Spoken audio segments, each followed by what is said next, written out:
What I did to you was unforgivable. But I did it for the future of our kingdom, of our people. A small sacrifice for the good of society. How noble. Our line has done everything in our power to protect our people, just as the gods bade. I was merely fulfilling my calling. And here I thought I was the Blessed One, but it was you all along. I dare not ask your forgiveness. But I do ask your understanding. What? You took everything from me. Everything. And you ask my understanding? I pray your soul find repose, brother.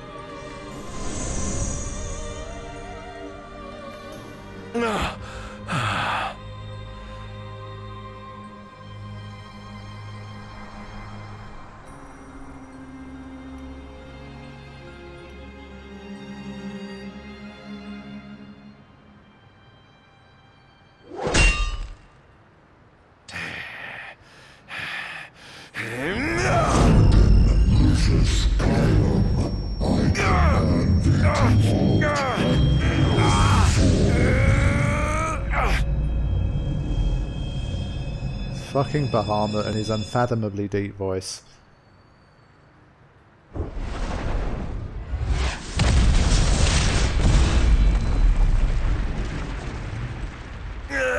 On my honor as the Bladekeeper Bahamut, I shall not let thee become a snare of kings.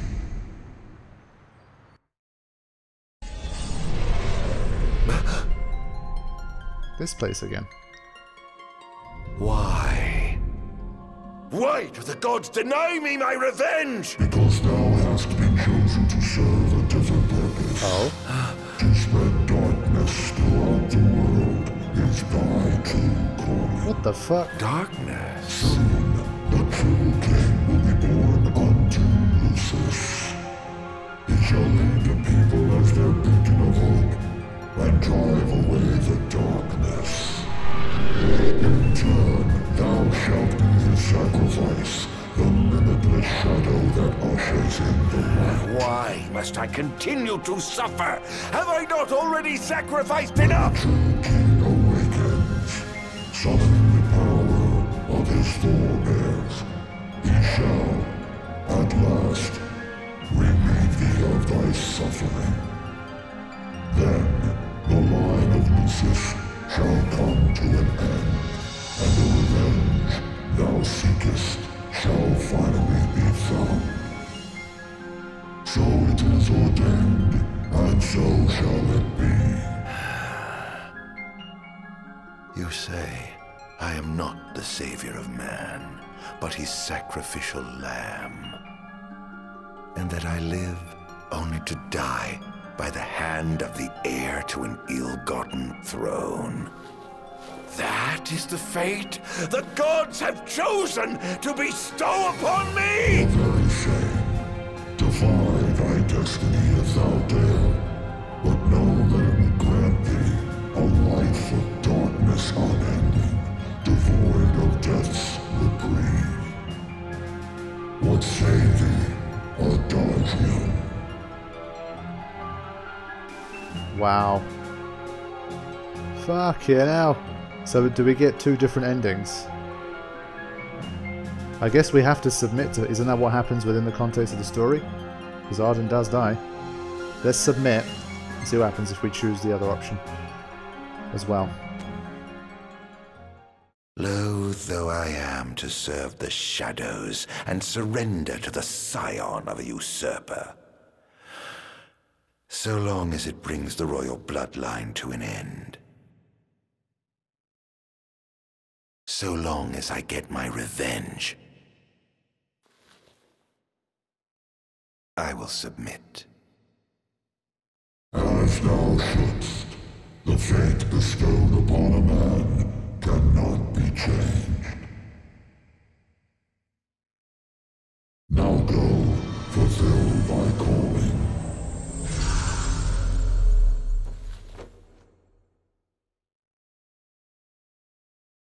Did you two know about this? That I was meant to serve as some sacrifice?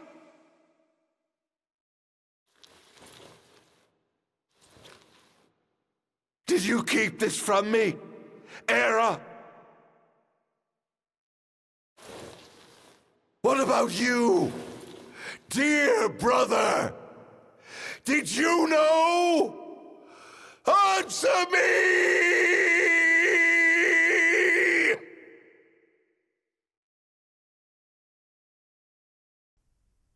Whoa. Did it just end that abruptly? That was weird.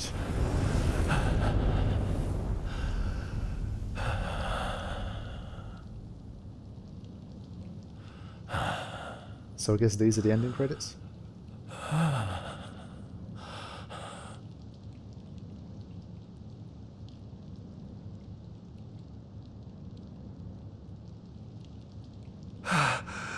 Am I alive? Oh, does it matter? Perhaps not. Wow.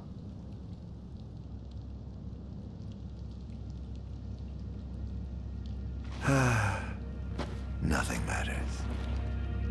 None of it. Not the blessed gods above, nor the accursed kings below. To hell with them all.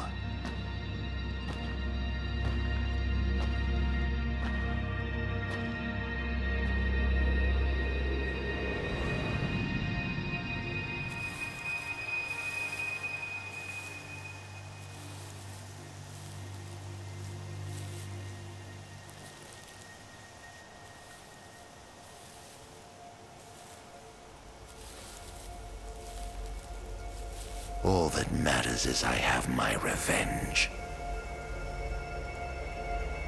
I will spread this scourge across the earth, lure out this king of light, and kill him. Then, the entire world of Eos will be drenched in the darkness of despair for time eternal.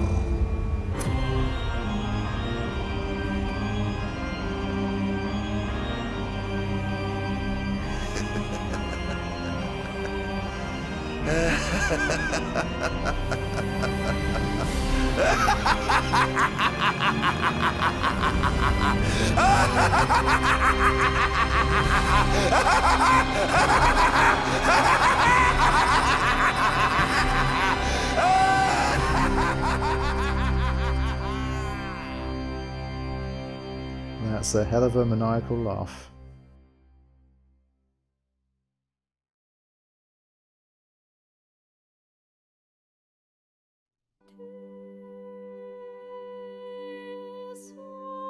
And there we have it, my friends. That is the end. I believe that's ending 1. I feel like we probably got another ending if we choose the don't submit. But then again, even though we chose submit, when he woke up and he came out from that thing, it was like he doesn't give a shit what the gods think. But that's a pretty interesting like twist in the tale, with Bahamut saying that this was what was meant to happen all along.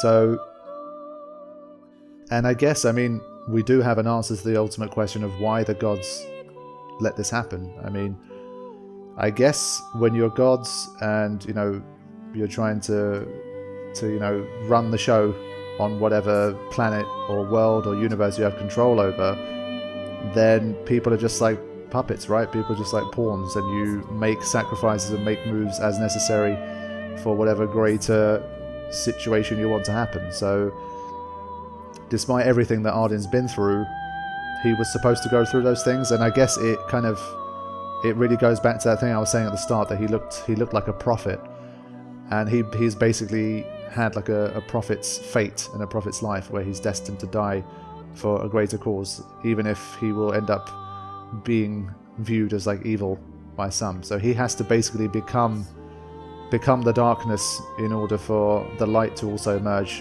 and for the light to eventually succeed. So It's pretty crazy, man. Like, if you look at the events of Final Fantasy 15 through that scope, that's pretty insane. Spoilers for MGS3 here, but immediately my mind went to the boss in MGS3 and the boss's showdown with Big Boss, with Naked Snake, and how she was known as like this, you know, traitorous, you know, war criminal or whatever. But it turns out that her mission all along was to sacrifice her life so that the greater war could be won. And I guess Ardyn kind of falls into that thing. So is it wrong to say that Ardyn is the true hero? I don't know, because even though he did it unknowingly, if, you know, this conversation that he's had with Bahamut was true, and he's been through all of this suffering just because the gods have willed it, and that was his fate all along. And the fact that he has submitted to this fate and he's willing to go through everything he's going to go through and cause as much pain and destruction as he has to, only for him to die at the end. That's just pretty insane. Like, when you think about it, that's some pretty heroic shit. It's definitely more heroic than what Somnus did, you know? So that's pretty impressive, man. So there you go. That is the final chapter of the Final Fantasy 15 story, in the sense that that is all we're going to get for the story. Now, if you'd have asked me when the game ended, which DLCs would you have liked to have seen, I would have said I wanted to know what happened to Ravus and all that kind of stuff. So I think the patches that came out, episode Ignis was useful for Ravus. Prompto was decent because it expanded his story a bit, but I would have told you that I wanted to know more about Ardyn. Number one, like, that was the number one priority for me. And I think Luna would have been number 2. Now, at one point they said that a Luna DLC was in the works and it was going to be part of like a second season pass or something like that. But eventually it all got scrapped and Ardyn was the only one that was left. And at least I can say that they released episode Ardyn before they you know, put a lid on the whole project and ended Final Fantasy 15's like development and production once and for all. I believe like this is literally the last piece of story content and like DLC content or whatever that we're going to be getting for the game. It's a shame because, again, like, this is a decent DLC. Like, it didn't blow me away. It wasn't a spectacular DLC, but it was good.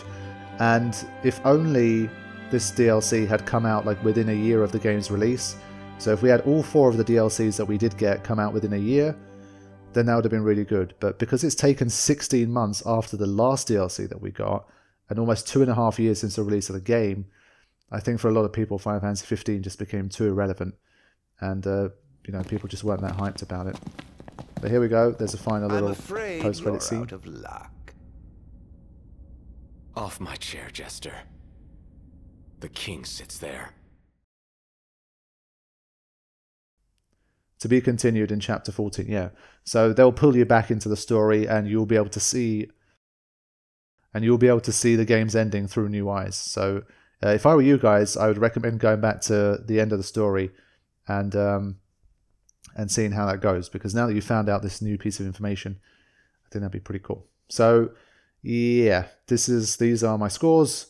Apparently I defeated a lot of enemies at least, and I controlled all the sectors, and I had 2 successful strategies, which meant I got a B, and my battle time was 46.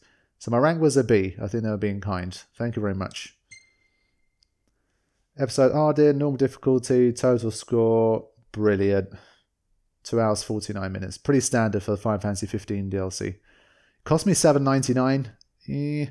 Considering that I got the Old Hunters DLC for the Bloodborne Old Hunters DLC for the same price. Even though it's half price, I will put that caveat in. But yes, it's a little bit. If it was a $5 like the others, I think that'd be the fairest price. But it's not like, oh my god, they charge so much. But I think for people that do have an interest in episode Ardyn, I think it's perfectly fine. I don't want to share. What the fuck? Why am I not allowed to... The game's not letting me proceed without... There we go. New information added to the data log. New hat shop open for business. Acquired the mutant Rakasa blade. Acquired Ardyn's ensemble for Noctis. Unlocked the Kingly Clash. Cool. I think at this stage what I'll need to do is... Hold on. After centuries of suffering, Ardyn prepares to finally free himself from the shackles of a cruel fate by killing the King of Light and putting an end to the line of Lucis. Only then will something something. So yeah, the gods tell him that the only way for him to have any kind of peace, and they try and bait him in with like, yeah, at least you can get your revenge. It's like, come on, man.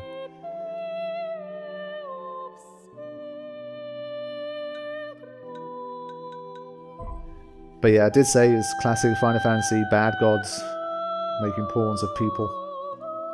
So yeah, I will go through the final battles one more time, and I will choose the other option and see if anything different happens as a result.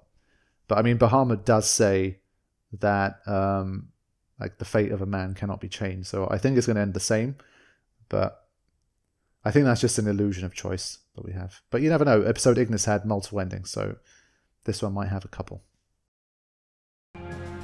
What say thee, Ardyn? Okay, so here we go again. I am back to this. This time I'm going to resist my fate and see what happens. Not once have I begged the gods for such a blessing. And I do not intend to kneel before you now. Thine impudence shall prove thine undoing, foolish mortal. Oh, I'm no mortal. I'm a monster.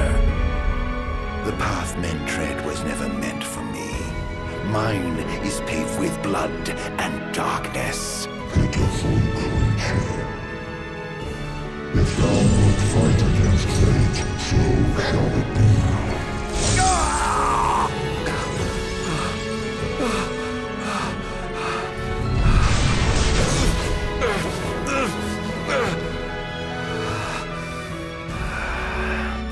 Ghosts do naught but haunt my tortured soul. Please, Hera, won't you free me from this curse?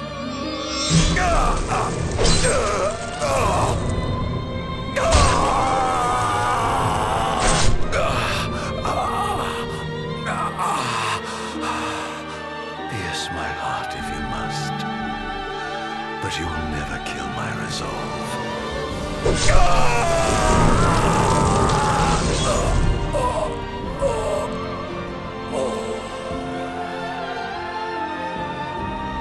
The gods who rule above and the men who reign below shall lend their strength to the King of Kings. Only a fool would defy such opposition. Though mankind may not realize, everything in this world is preordained. Man exists solely by the grace of the gods and cannot live without. Resist if thou must, but know thy struggles are in vain. So there we go. That's ending number 2. Resistance is futile.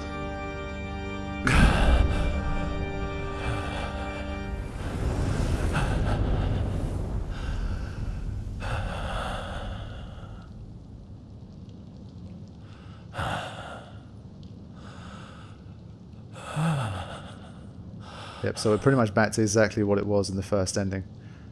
So the game is giving it to you plain and simple, man. They're saying, look, this is the path, this is the fate, this is the destiny, this is the story. Am I alive?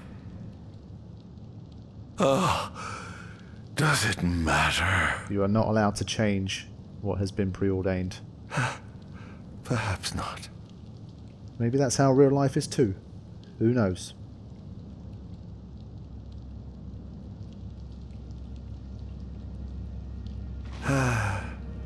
Nothing matters. None of it. Not the blessed gods above, nor the accursed kings below. To hell with them all. So this response makes more sense if, you know, we had the previous scene where he rejects his fate. I'm pretty sure he's going to do the same thing.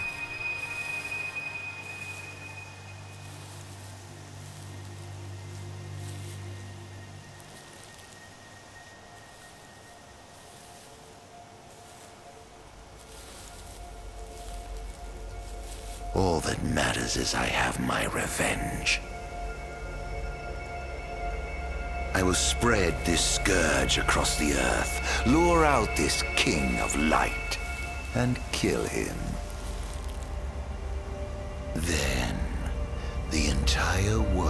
the Vios will be drenched in the darkness of despair for time eternal.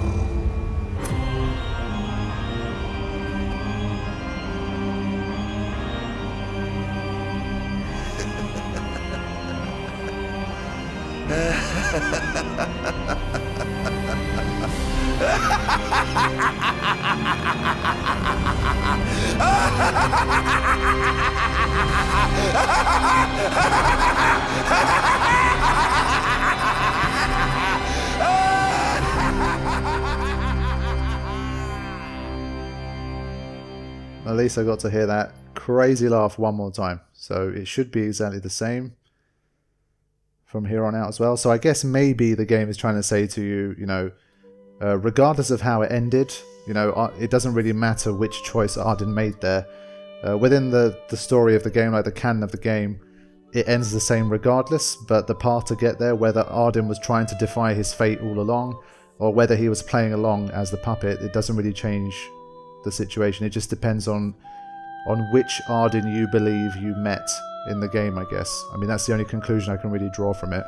So the idea that he was preordained and destined to be a sacrificial lamb for the King of Kings to eventually slay and to bring the light back from the darkness or whatever, that stuff is kind of incontrovertible. It's set in stone. But Ardyn's will and how he approaches the situation is kind of, I guess, up to you, because the game gave you a choice. So we don't know which Ardyn we met in the game, like whether it was the one that was trying to fight against his fate, or whether it was one that accepted it and just played his part. I don't really know. Maybe there's evidence in the game that points to one or the other. You guys that have played the game more than I have, or that played more recently, or that have done more research into it, can let me know in the comments. But that's kind of what I understood from it. So pretty interesting stuff. Big ideas and an interesting DLC, I would say. So I've already made my general comments about it on the first ending, so I'm not going to say anything more than that. Just want to thank everybody for watching. Final Fantasy 15 has been a very, very long series, I guess, now, because, you know, almost, I think, about 2.5 years after I uploaded part 1 of the LP, I'm still making Final Fantasy 15 videos. So even though there's been massive breaks in between, we have finally made it to the end of Final Fantasy 15.